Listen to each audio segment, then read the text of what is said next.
Shivkranti TV news अन्याय, अत्याचार, बेकायदेशीर कृत्य करणाऱ्या विरुद्ध शोषित पीडित न्याय देणारा एकच आवाज। शिवक्रांती टीव्ही दिनबंधू न्यूज संपादक सत्यशोधक शंकरराव लिंगे 73 87 37 78 01।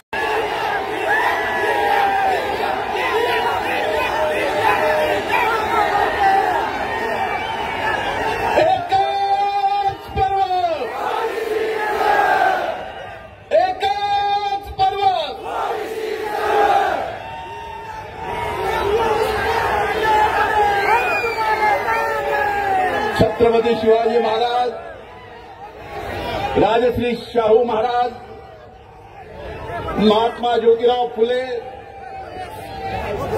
परम पूजनीय डॉक्टर बाबासाहेब आंबेडकर, पुण्यश्लोक अहिल्यादेवी, संत भगवान बाबा, संत सेवालाल महाराज या सर्व महापुरुषासहित स्वर्गीय मुंडे साहेबांना वंदन करतो आणि आजच्या ओबीसी समाजाच्या न्याय हक्कासाठी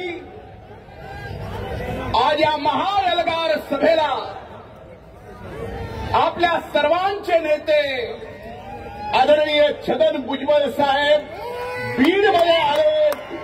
मी बीडचा या भूमीचा पुत्र या नात्यानं मी आपलं आणि व्यासपीठावर उपस्थित सर्वांचं मनापासून स्वागत करतो की या क्रांतिकारी जिल्ह्यातून न्याय हक्कासाठी महाएल्गार आपण या ठिकाणाहून काढतो।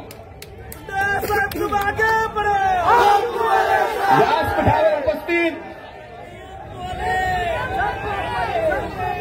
विधिमंडळातील माझे सहकारी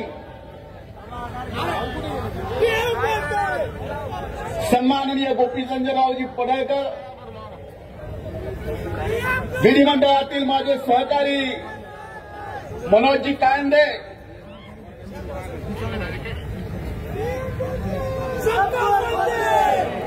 अरे ज्याची खोलायची तेवढं तर मला बोलू द्या, पुन्हा तुम्ही बोला। 2-2.5 महिने गप्पच होतो।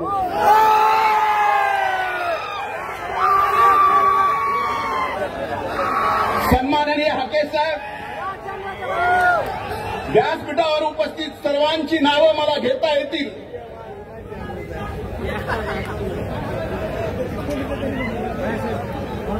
त्या सर्व मान्यवर नेत्याची मनापासून माफी मागतो आणि या महाएल्गार सभेला आपण बीडला उपस्थित आहात। बीडचा पुत्र या नात्यानं मी आपल्या सर्वांचं मनापासून स्वागत करतो।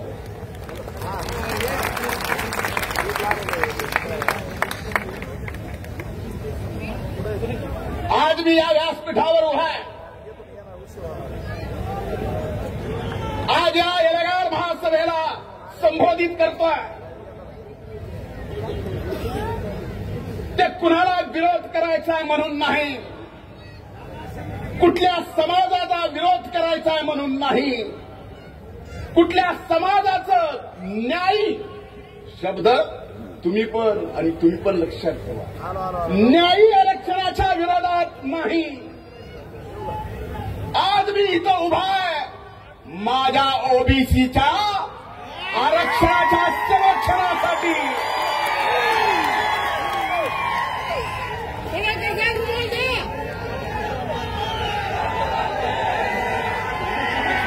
भुजबळ साहेब, आमच्यासाठी आपण वडिलकीचा आधार आहात, आमचे मार्गदर्शक आहात, आमचे नेते आहात। तुम्ही खंत व्यक्त केली की स्वर्गीय मुंडे साहेब जर आज हयात असते तर ही वेळ आली नसती। स्वर्गीय मुंडे साहेबांची बरोबरीन जबाबदारी कोणी घेऊ शकत नाही, पण ओबीसीच्या न्यायी हक्कासाठी आपण हयात घातली। आपला कार्यकर्ता इथं आज या सभेला संबोधित करतोय, आपल्या सोबत आपण आपले नेते। कधी कधी मला काही गोष्टींची कमाल वाटते। मला काल रात्री 2 वाजता 2 वाजून काही मिनिट झाले असते. आता सगळीकडेच मित्र आहे. फोन केला, म्हणले बीडला एल्गार सभेला तुम्ही येणार आहात का? तुमचं कसं आहे? म्हणलं का विचारतोय? नाही म्हणले जरा सभेत आम्हाला काहीतरी. म्हणलं मी तर येणारच आहे. तुम्ही भुजबळ साहेब सुरुवातीला म्हणलात सुतळी बॉम्ब कुणी, पण हे स्वतःचा अनुभव माहिती तिथं बसलेले आहेत का नाही? आज मला या ठिकाणी एवढंच सांगायचं की ज्या छत्रपती शिवाजी महाराजांनी रयतेचं राज्य उभं करत असताना या 18 पगड जाती धर्माला सोबत घेऊन एक गावगाडा उभा केला. आजपर्यंत हा गावगाडा सर्व जाती धर्म 18 पगड जाती धर्मातले सगळे गावातले एकत्र गुणा गोविंदानी नांदत होते. बरोबर आहे का नाही? 2 वर्षापासून एका व्यक्तीनं एका प्रवर्तीनं, मी समाज म्हणत नाही, ओबीसी एससी एसटी आणि मराठा समाजामध्ये अंतर पाडलं. ते अंतर कुठून पडलं? कुठून पडलं? आज माझ्या मराठा समाजाला सुद्धा नम्रपणे हात जोडून, माझ्या बंधू भगिनींना सुद्धा हात जोडून विनंती आहे. हे अंतर फक्त या 2 समाजात ओबीसी आणि मराठा समाजात अंतर विलीन पाडत नाही, तर तुमच्याशी सुद्धा दगा फटका करतोय. उदाहरणादिशी सांगतो, नाही तर त्यांनी तरी यावं. 13 कोटी जनतेच्या समोर साहेब आपण सुद्धा इकडे जावं. खरा फायदा मराठा समाजाचा या ओबीसीत येऊन नाही, तर खरा फायदा मराठा समाजाचा सुद्धा ईडब्ल्यूएस मध्ये जाऊन आहे, इकडे नाही, पुढे. पण या ओबीसीत काय यायचंय?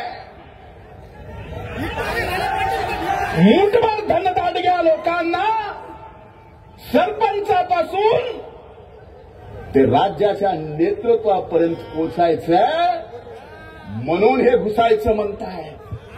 ही सगळ्या समाजाची भावना नाही, मराठा समाजाची सुद्धा. पण ह्यांना पेटवायचे. पण पेटवून पेटवून म्हणतो तरी त्यांनी कुणी सोडलं नाही.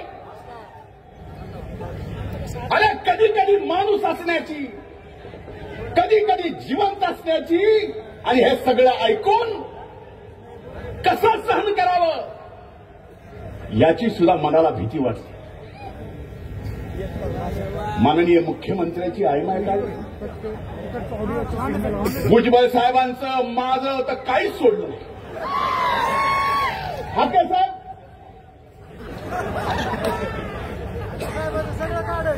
मला तर कधीपासून पारितोच म्हणतो, पारितोच म्हणतो. भुजबळ साहेबांना म्हणतो पारितोच, पारितोच. अरे 1,42,000 लोकांना लोक पारितो पारितो बोलणार नाही. आज आपलं ओबीसीचं आरक्षण त्याच्या न्यायी हक्कासाठी आणि आपलं ओबीसीचं आरक्षण कुणी हिसकावून घेऊ नये म्हणून न्यायी हक्कासाठी हा एल्गार मोर्चा. याच्यात आपलं आरक्षण तर आपल्याला हक्काचं कुणाला हिसकावू देऊ द्यायचंच नाही. आणि या महाराष्ट्रात पुन्हा छत्रपती शिवाजी महाराजाचा स्वराज्यात उभा केलेला गावगाडा सुद्धा आपल्याला व्यवस्थित चालवायचा आहे. ही सुद्धा जबाबदारी आपण सर्वांनी घेतली पाहिजे. माणसात माणूस ठेवला नाही हो. मायच्यान सांगतो, लोकसभेच्या अगोदर काही ग्रामपंचायतीच्या निवडणुका झाल्या. नीट ऐका, आपल्याच बीड जिल्ह्यातलं गाव आहे, गावाचं नाव घेत नाही. ग्रामपंचायतीच्या निवडणुका लागल्या काही सख्खे दोन भाऊ त्याने किती येरे गेले होते माणसं बघा साहेब. सख्खे दोन भाऊ दोघांनी पॅनल उभा केला एकमेकाच्या विरोधात. एका भावाचा पॅनल निवडून आला, दुसऱ्याचा पडला. सत्ता पक्षात असलेला पंचायत समितीचा काही निधी पंचायत समितीच्या सदस्याकडून त्यानं एका भावाने निवडून आलेल्या ग्रामपंचायतीच्या विकासासाठी नेला आणि त्याचा सख्खा भाऊ म्हणतोय तू त्याला कसं आणलंस, तू एका मायबापाचा आहेस का. इतका विष पेरावा, एवढा विष पेरलेला या छत्रपती शिवाजी महाराजांच्या महाराष्ट्राला, या पुरोगामी महाराष्ट्राला, या शाहू फुले आंबेडकरांच्या महाराष्ट्राला परवडणार आहे का. अरे आपल्या आरक्षण हक्काचं कोण कसं नेतं ते बघू. अपने पास अपनी ताकत भुजबळ साहेब आहे. आपण सर्वजण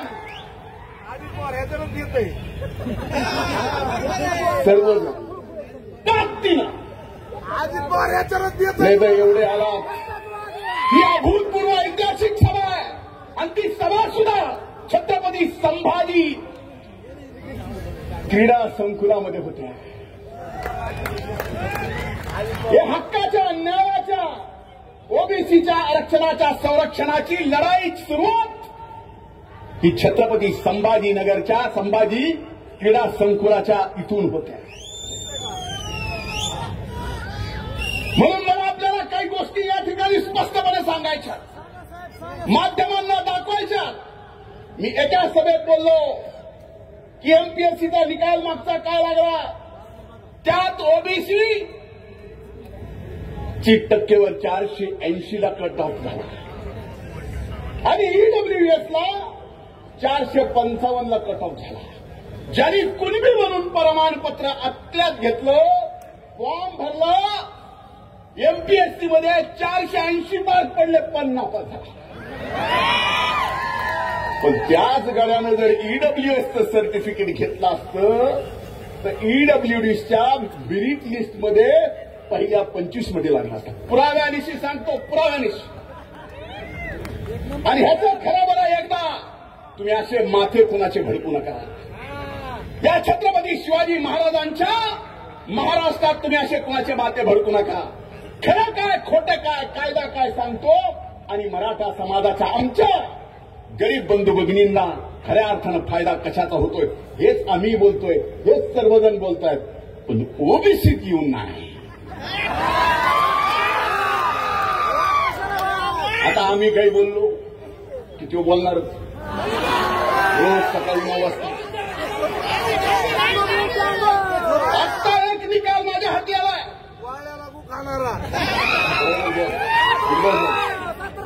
आणि हा सगळ्या देशाचा निकाल आहे. ओबीसी आणि ईडब्ल्यूएस रेल्वे भरती या देशाच्या निकालात 1.5 मिनिट जास्त घेतो, फक्त वेळेपेक्षा जास्त. आजमेरमध्ये ओबीसी आणि ईडब्ल्यूएसचा 9 गुणाचा फरक आहे. अहमदाबादमध्ये ईडब्ल्यूएस आणि ओबीसी मध्ये 6 गुणाचा फरक आहे. बिलासपूरमध्ये ओबीसी आणि ईडब्ल्यूएस मध्ये 2 गुणाचा फरक आहे. बिलासपूरच्या दुसऱ्या डिव्हिजनमध्ये 5 गुणाचा फरक आहे. चंदीगडमध्ये 7 गुणाचा फरक आहे. चिनाईमध्ये 18 गुणाचा फरक आहे. गोरखपूरमध्ये 6 गुणाचा फरक आहे. जम्मू श्रीनगरमध्ये 16 गुणाचा फरक आहे. कलकत्त्यामध्ये 6 गुणाचा फरक आहे. पट्ट्यामध्ये 1% फरक आहे. रांचीमध्ये 12 गुणाचा फरक आहे आणि शिलिगुरीमध्ये 5 गुणाचा फरक आहे. हा ईडब्ल्यूएस मध्ये आणि ओबीसीतला फरक सांगताय.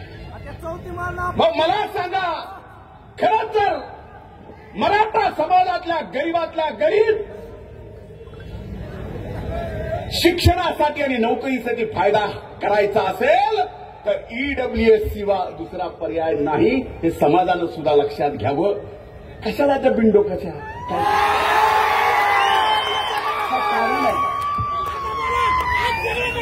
आमचं तर काय घरदार काढलं, आय माय बहीण काय झालं नाही.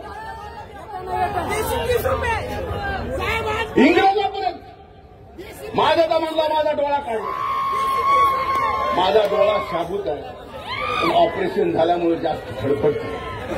हे आणखीन जास्त फडफडू नये बाबा म्हणून चष्मा घातला. आता माझ्या चष्म्याची सुद्धा अडचण आहे. ते म्हणतो परळीचा चष्मेवाला आवडलाय तर घेऊन जा.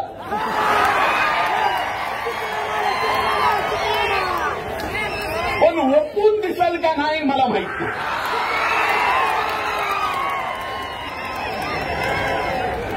ओपून दिसायला पाहिजे. ओपून म्हणजे आपल्याला काय आलं ना आपली भाषा.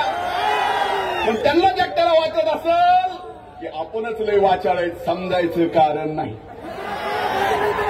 मी तो बाबा हो. सुरुवात मी तुला शेवट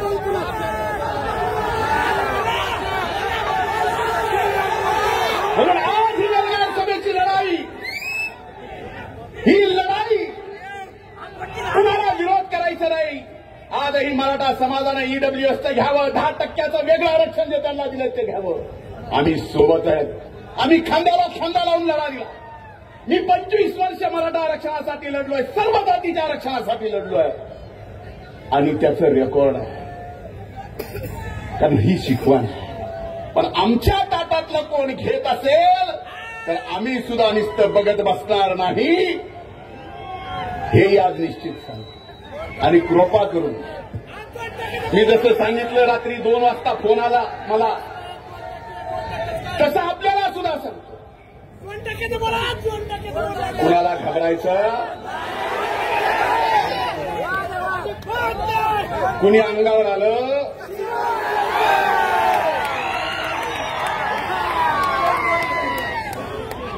म्हणजे भाटे साहेब किती डोकेबाज माणूस म्हणायचा. दसऱ्याचा मेळावा संपला रे संपला की ते म्हणले धनगराचं आरक्षण 94ला जे झटका दिले 94चा GR रद्द करा. ह्याला GR तरी कळत असेल. धनगराच्या काळामध्ये प्रमाण बाजाराचं विकास 2%. अरे काय काढा. अरे द्यायचं सांगा न्यायानं हक्काचं मागायचं सांगा. हा छत्रपती शिवाजी महाराजांचा महाराष्ट्राचं काही बोलून जमणार नाही. काही दिवस माणसं तुम्ही एडे करताल पण खऱ्याला खरं आणि खोट्याला खोटं आज ना उद्या हे कळणार. त्यामुळे आज व्यासपीठावर उपस्थित आम्ही सगळेजण या छत्रपती संभाजी क्रीडा संकुलावर शपथ घेतोय. तुम्ही घ्या. आपसातले तंटे बाजूला ठेवा. आता येणाऱ्या नगरपंचायत, नगरपालिका, जिल्हा परिषद, पंचायत समितीच्या निवडणुका आहेत. मी स्टेजवर बघतोय इतर आरक्षणाच्या वेळी अनेक लोकप्रतिनिधी समर्थन देण्यासाठी स्टेजवर येतात. पण बीड जिल्ह्यातला लोकप्रतिनिधी ज्यांनी आम्हीच मतं देऊन निवडून आणलो.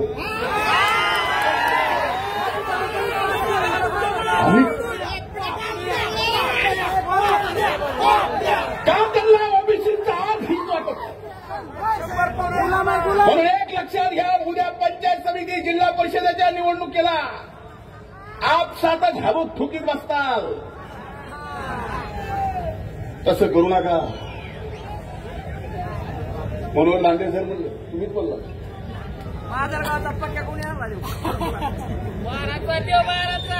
मीच आणला कुणी आणला कुणाला सांगितलं. काही जण उद्यावर घ्यायची सवय लागलेली घेतलं. उगाच नाही घेतले पक्षनिष्ठेसाठी. उगाच नाही पक्षनिष्ठेसाठी घेतलं.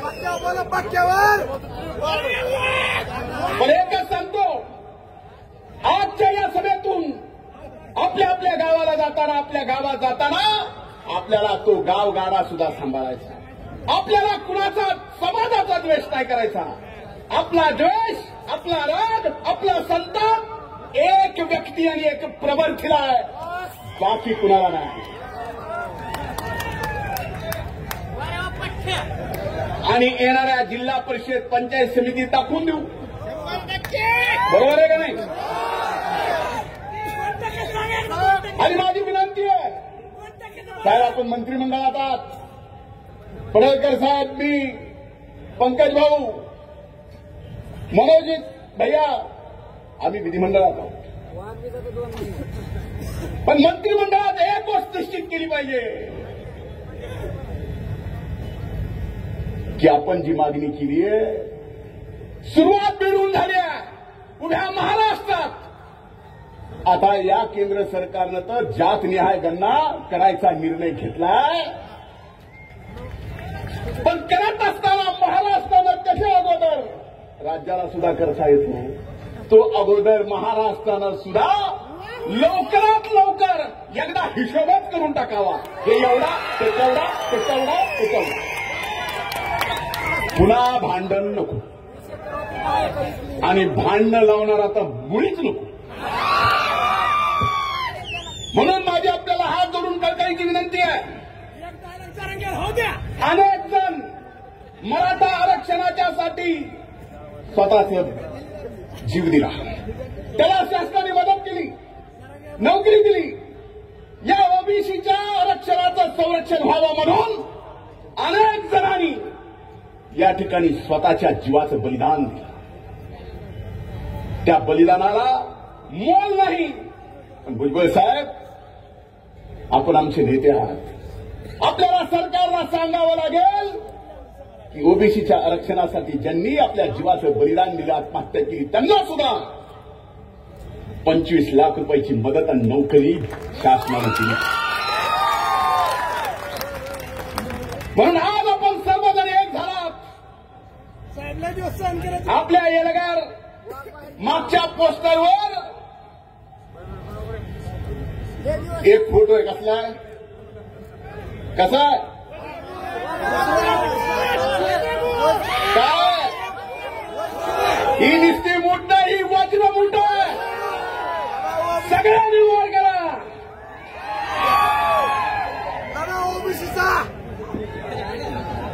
एकच पर्व, एकच पर्व. खूप खूप धन्यवाद. जय हिंद, जय महाराष्ट्र. मी देशाचे ओबीसीचे नेते, महाराष्ट्राचे मंत्री आदरणीय भुजबळ साहेबांना विनंती करतो की या येलगार महासभेला मोबाईल काढा आणि सगळ्यांनी टॉर्च संबोधित करावं. सगळ्यांनी आपापले